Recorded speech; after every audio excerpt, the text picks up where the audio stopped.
Pilipinas, it's time for Family Feud. Let's meet our two teams. Ang mga reyna ng kagandahan, ang Miss International Queen Philippines 2025. At ang mga macho guwapito, ang Tomboy Philippines. Please welcome our host, ang ating kapuso, Ding Dong Dantes!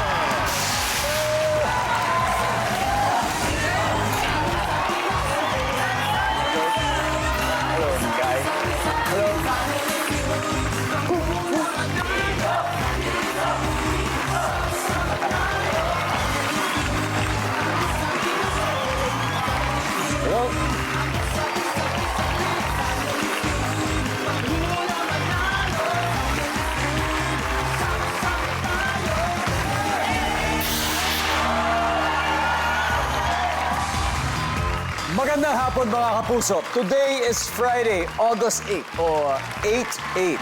Sabi nga nila, swerteng number daw ang 8. Naniniwala ba kayo doon?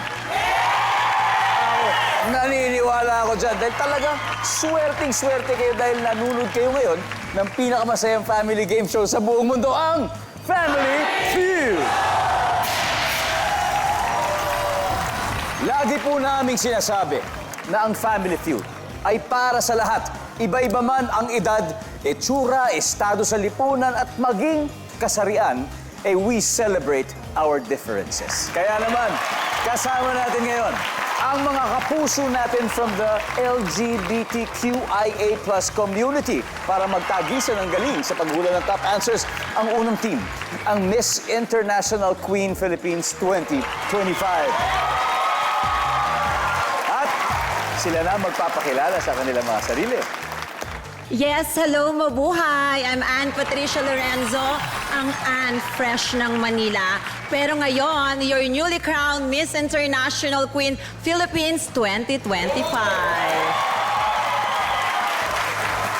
Hello mga kapuso! Ang babaeng nasa iyong TV screen ay si Kirk Vertudozo Popialek from the majestic gateway to Northern Mindanao, Miss Samis Oriental. I work as a professional model and I'm actually a business owner owning an aesthetic clinic with 2 branches.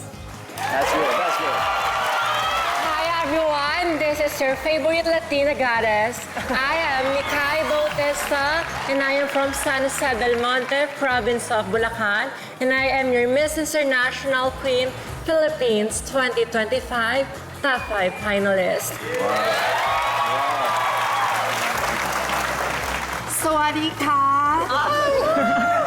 My name is Polly Vivillarino, 21 years old, a sales executive at the family-owned business, and a top 5 finalist at the Miss International Queen Philippines 2025, representing Pasig City. Si Ann, kamusta yung naging experience of that winning moment, Ann? That winning moment, sobrang para akong graduate ng college. Kasi parang when I took my first attempt, that was 2022, and then my second attempt is 2023, and then nag-vacation ako ng 2024. And finally, 2025 is my graduation here in National Pageant. Pero magmamasteral tayo sa Thailand. Yun yung susunod. Kailan ba yun, Ann? Kailan ba yung masteral mo sa susunod na batch? Next month na, September 20, sa Good luck. Pattaya, Thailand. Good luck, Ann. Thank you, Dong. Pero bago yan, manalo muna kayo rito. Yes! Good luck, good luck. Ito naman ang makakalaban ninyo, ang winners ng kauna-unahang edisyon ng Tomboy Philippines. Sila po ang magpapakilala sa kanilang mga sarili. Hello everyone, good day. My name is Jelly Pablo from Navotas City and I'm a senior recruiter in one of the BPO companies, but your very first Tomboy Philippines Grand Winner 2024. Let's go, Jerry. Ako po si Pao Paraon, ang negosyanteng tomboy ng Malabon. Your first runner-up at Tomboy Philippines 2024. Magandang araw mga kapuso. Ako nga pala si Army Jean De Leon, ang artistahing tomboy ng Morong Rizal. Ako ay isang graduating student ng BA Communication at ang second runner-up ng Tomboy Philippines. Yan. Army, Ayan, maayong hapon sa tanan. I am Keith Martin from General Santos City. So I work as a KOL specialist, ang third runner-up ng Tomboy Philippines 2024. Actually po, last year was the very first. Very first. And now we have this year coming October 25 po. Pao, ano bang advocacy ng Tomboy Philippines? Yun po ay yung makatulong po sa aming mga tomboy at ipakita po yung lakas at yung galing naming mga tomboy na kami po ay parte rin ng society na dapat din pong suportahan at mahalin. So, ibig sabihin, handang-handa na kayo, Keith. Yes po, ready na! Laban! Ready na? ready na! Jelly, ano bang message mo sa kabilang team? Good luck sa atin and let's enjoy. There you go. There you go. Simulan na natin ang showdown for 200,000 pesos. Here we go. And, Jelly, are you ready? Ready. Okay, o tara, let's play round one.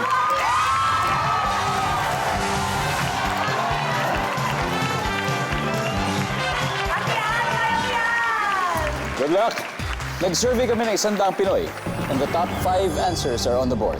Kung isa kang daga, siguradong matatakot ka sa blank. And Sa mousetrap. sa mousetrap. Oh, grabe yun. Alam mo, yung mga yan, alam na nila. Alam na nila yung mousetrap. Alam nila yung hugis, alam nila yung tsura, alam nila madadali sila doon. Pero marami iba-ibang klase mousetrap. Yung mga bago na, di ba? Sa Shopee, mabibili natin. Ayan. Madami yan. Of course. Diba? Nandyan ba ang mousetrap? Wow. Nandyan. Dali. Kung isa kang daga, sigurado matatakot ka sa blank. Tao. Sa tao. Pero alam mo, maraming daga, wala talagang pakialam sa tao. Nakikita nyo na yan. Nandiyan ba ang tao? Ayan, mas mataas. Jenny, pass or play? Play. Okay, let's play this round. First round. Ha? Alam nyo, kung gaano karami ang mga daga sa mundo, sabi nila, merong 7 billion rats all over the world. Medyo mas marami lang ng 1 billion ng mga tao. Diba? At yung 10 nung 7 billion na yan, nasa bahay namin. Mga daga. Anyway, kung isa kang daga, sigurado matatakot ka sa blank, Fao. Pusa. Yun. Nandiyan ba ang pusa? Mataas sa Army. Kung isa kang daga, sigurado matatakot ka sa? Lason. Sa lason. Nandiyan ba ang lason? Yeah. Lalong-lalo na ngayon, ha? Ngayong tag-ulan, mag-iingat po kayo sa leptospirosis, di ba? Sa baha, dahil nandyan yung mga ihi ng daga, delikadong-delikado po yan. Keith, isa na lang. Kung isa kang daga, sigurado matatakot ka sa? Ahas. Ahas. Nandiyan ba ang ahas?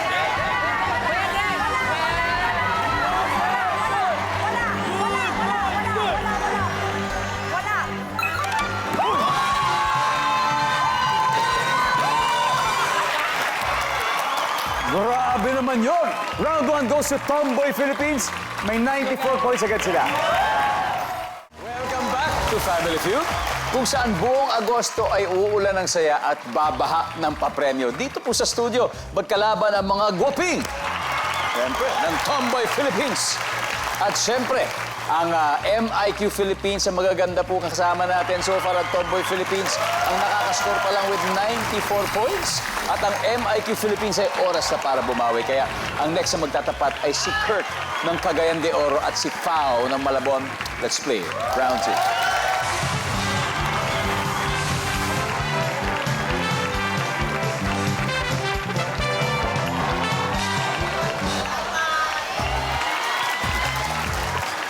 Good luck. Thank you, Kuya Dong. Ito na, top 6 answers on the board. Sa wedding ng isang witch o sa wedding ng isang mangkukulam, so sa halip na bouquet, ano kaya ang ihahagis? Pao. Walis. Walis! Wala yan, wala. Nag-agis ng walis. Hindi yan top Nandiyan ba answer. walis? Hindi top answer. Okay. Kirk, may chance ka. So sa wedding ng mga witch, imbis na bouquet ang ihahagis, ano ihahagis nila? Witch hat or yung sombrero ng witch. Top answer. Witch hat. Top answer. Nandiyan ba yan? Pao, pass or play? Play. Let's go play this round. Okay? Army, so sa wedding ng mga witch, imbis na bouquet yung ihagis, pero siyempre may seremonya, di ba, yung bride. Anong ihagis ng mangkukulam or witch? Yung robe. Nandiyan ba yung survey? Wala. Binis ng witch o mangkukulam. Imbis na Potions bouquet. po. Potion. Potion. Pwede. Potion. sir. Andiyan ba yung potion? Hanip. Jelly. So, bukod sa bouquet, no? Imagine mo, wedding ng witch, ano kaya ihahagi sila? It's okay? Hadal na. Pao, kailangan makuha natin to. Kundi si Steel sila. So again, sa wedding ng witch o magkukulang, imbis na bouquet, ano kayang ihahagis ng bride? Sandok. Sandok! Ano doon sa malaking ano, di ba? Kung ano man yun. Nandiyan ba ang sandok? Wala. Polly, are you ready to steal? Yes. Isipin nyo, ang mangkukulam ang kinasal. Yes. Sa yung bride, halimbawa. So instead of bouquet, ano itatapon niya? Voodoo doll or manika. Bibigay, Migay. Kandila. Kandila, Kurt. Sa akin naman, voodoo doll or patay na bulaklak. Patay na bulaklak or voodoo doll. And ang dami mga binigay na suggestions sa'yo, but the final answer will come from you. So ano sagot mo rito? Wedding na mangkukulam. Siya yung bride. Instead of bouquet, ano itatapon niya? Voodoo doll o manika? Voodoo doll o manika? Top answer kaya to? We'll see. Survey says...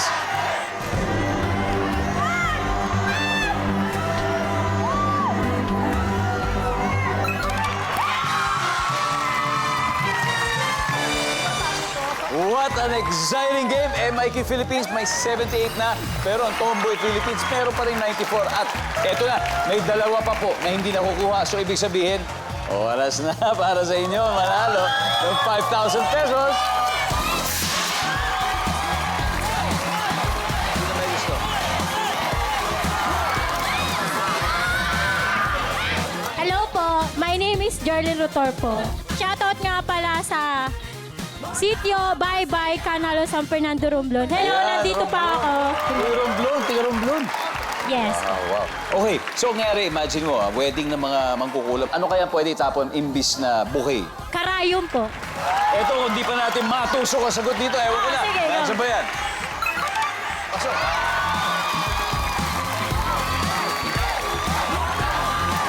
Congratulations. Thank you po. Congratulations. Pang-birthday ko po to. Number 4. Ano ba yung number 4? Dahon herbs. Nagbabalik po ang Family Feud. Recap muna tayo ng scores. Ang leading po ay ang Tomboy Philippines with 94 points. At 78 naman ang MIQ Philippines. Ang susunod na maglalaro ang Filipina-Pakistani na si Mikay at ang graduating student sa Communication Arts na si Army. Let's play round 3.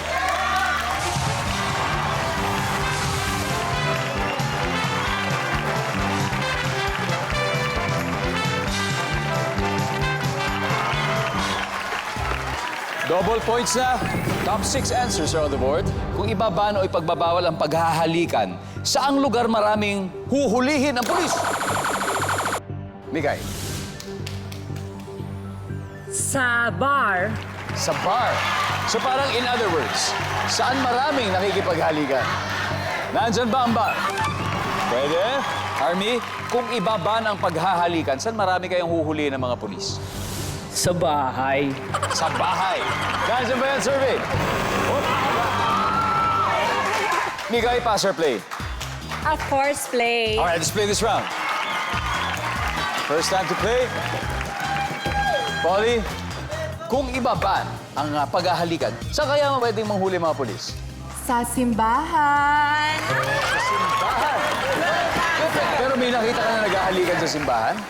Meron. Pag kinakasal. Oo nga naman pala. Tama. Nandiyan ba ang simbahan? Wala.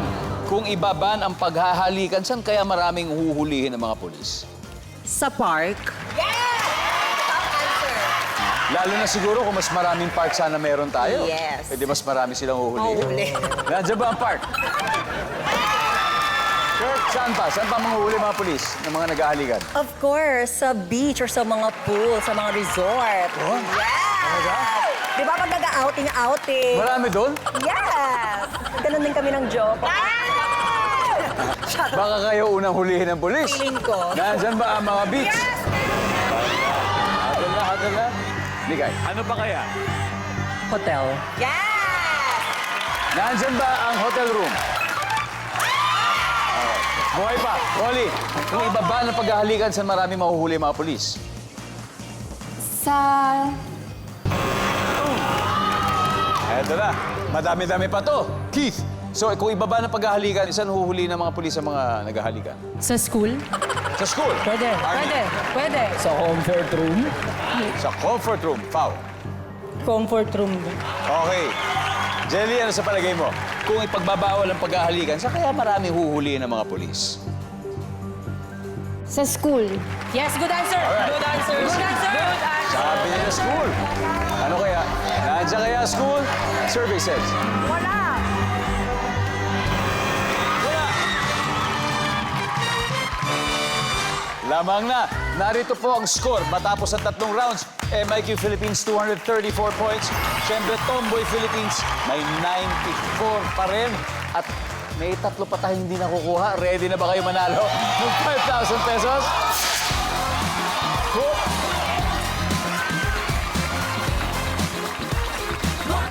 Hello. What's your Hello po.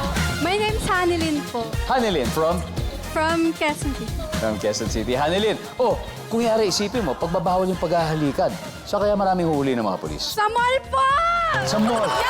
Andiyan ba ang mall? Yes. We got 2 more. Ano ba yung number 4?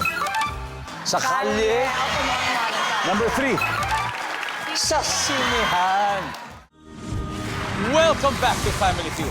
After 3 rounds, leading na ang Miss International Queen PA 234 points versus 94 ng Tomboy Philippines. Kaya dito na po magkakaalaman kung sino sa kanila ang mag-a-advance sa ating Fast Money round. At dahil Shopee 8-8 sale ngayon, dadagdagan ng Shopee ang premyo ng players ng 30,000 pesos.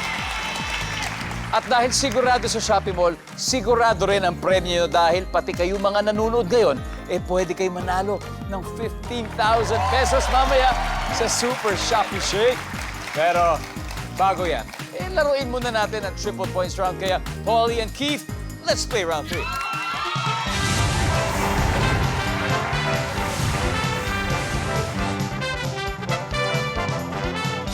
Pick.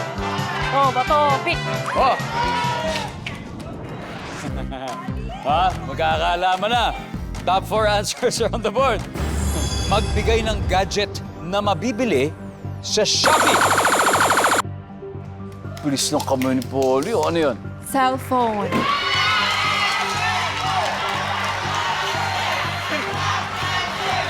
Sabi niya, cellphone. Nandiyan ba yan? Top answer.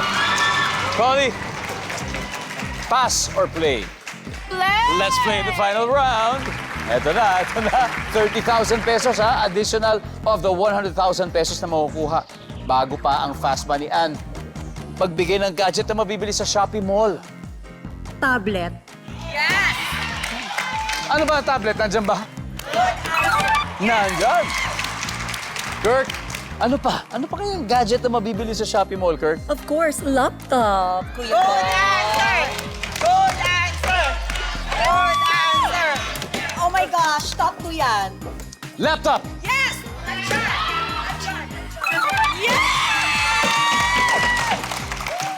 Ligay, isa na lang.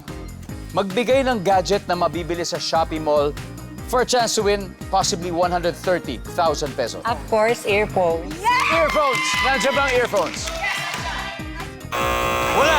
Polly, ano pa? Ano pang pwede mabili sa Shopee Mall na gadget? Oh! Guys! Ann, kailangan masagot mo to. Otherwise, lilipat sa kanila at I'm sure masasagot nila to. Ann, magbigay ng gadget na pwede mabili sa Shopee Mall. Siyempre, lahat yan may battery, kaya kailangan natin ng power bank! Ito, check natin. Nandiyan ba ang power bank?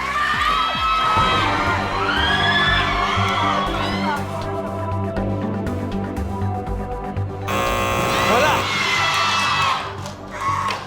Tomboy Philippines, may chance. Kailangan makuha lang ang tamang sagot. Tapos na ang usapan, Keith. Magbigay ng gadget na mabibili sa Shopee Mall, Keith. Camera. Camera. Army. Game console. Foul. Bluetooth speaker. Bluetooth speaker. The Bluetooth device. Isa na lang. Magbigay ng gadget. Jelly, tingnan mo ha.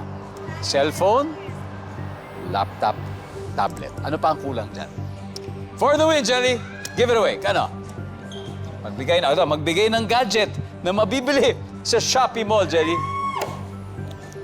Game console.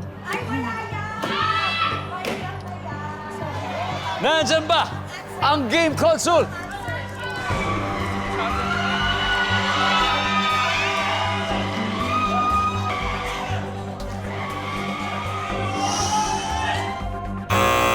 Wala! Alright. May isa pa tayong hindi nakuha. Tignan nga natin. Ano ba yung number 3? Ang final score natin, Miss International Queen PH, 501 points. Tomboy Philippines, 94. Maraming salamat sa inyo, Keith. You played well. Pero, di ba, mauulit pa naman ito, Pao. Thank you po. At more power at mabuhay ang Tomboy Philippines. And do not worry, dahil mag-uuwi pa rin kayo ng 50,000 pesos. And ito na, congratulations, MIQ Philippines. Nanalo kayo ng 100,000 pesos sa Family Feud plus 30,000 from Shopee. At pwede pa madagdagan yan sa Fast Money. Kaya, Ann, sino maglalaro sa inyo? Me and my, of course, my seatmate ba tawag? Your standmate, Kurt! Kirk and Ann. Good luck. Welcome back to Family Feud, kung saan umuulan ng saya at bumabaha po ng premyo. Ngayon, nanalo po kanina ng 130,000 ang MIQ Philippines. Ang goal po nila ay makapag-uwi ng total cash prize of 230,000 pesos. At syempre, panalo din ng 20,000 ang charity na mapipili nyo. Ano yan, Ann? Love yourself. Love Yourself. Ayan, Love Yourself Foundation. Okay, now it's time for Fast Money. Give me 20 seconds on the clock, please. On a scale of 1 to 10, 10 being the highest, gaano ka katalino? Go. 10. Anong prutas ang makatas? Orange. Magbigay ng kilalang William. William blank. William Shakespeare. Pagkaing mabibili sa kalye. Fishball. Para di umagahin, anong oras dapat magsimula ang videoke sa bahay? Alas 7 ng gabi. Tara, tignan natin kung ilang points ang nakuha mo. Okay, on a scale of 1 to 10, gaano ka katalino? 10. Nandiyan ba yan? Pwede. Anong prutas ang makatas? Siyempre, orange. Ang sabi ng survey ay. This one. Magbigay ng kilalang William blank. Shakespeare. Survey? There you go. Pagkaing mabibili sa kalye, fishball. Survey? Wow. Para di umagahin, oras dapat nagsisimula ng video kay 7 p.m. Yes. O, nandiyan ba yan? Yes. 123. Not bad, Ann. Very good start. Let's welcome back Kirk. Hi, Kirk. Hi, Kuya Dong. Are you ready? Kinakabahan, but I have to be ready. Si Ann, ang 123 points na nakuha. Wow! 77 na lang. At this point, makikita na ng viewers ang mga sagot ni Ann. Give me 25 seconds on the clock. On a scale of 1 to 10, 10 being the highest, gaano ka katalino? Go. 10. 8. Anong prutas ang makatas? Mangga. Magbigay ng kilalang William blank. Pass. Pagkaing mabibili sa kalye. Street foods, kwek-kwek. Para hindi umagahin, ano oras dapat magsimula ng videoke sa bahay? 6 p.m. Kilalang William blank. William, Sige lang. sorry. Let's go! Kirk, on a scale of 1 to 10, gaano ka katalino? Sabi mo ay 8. Top answer. Ano? Top answer. Sabi ni survey? Ang top answer ay 5. Pero mataas na. Anong prutas ang makatas? Sabi mo yung mangga. Ang Mangga. sabi ni survey. Top answer yan. Wow! Ay, oh my God! Orange ang top answer. Oh my Magbigay ng God. kilalang William. Hindi natin sagot. Ano sagot, audience?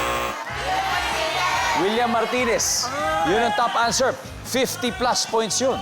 Kapatid po ni Albert Martinez. Oh my gosh. 58 points. Panalo ka na nun kung nakuha mo yun. Tapos na. Pagkaing mabibili sa kalye, kwek-kwek. Yes. Sabi na survey.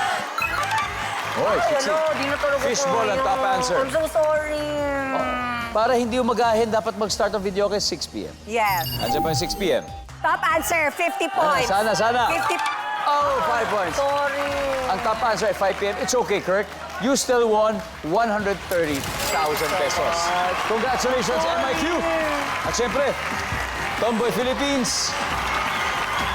Sa mga pauwi pa lang po mula sa school o sa trabaho, mag-ingat po kayo at mamayang gabi. Huwag kalimutan ang Amazing Earth pagkatapos ng Sanggang Dikit FR. Maraming salamat, Pilipinas. Ako po si Ding Dong Dantes, araw-araw na maghahatid ng saya at papremyo. Kaya makiwula at manalo dito sa Family Feud.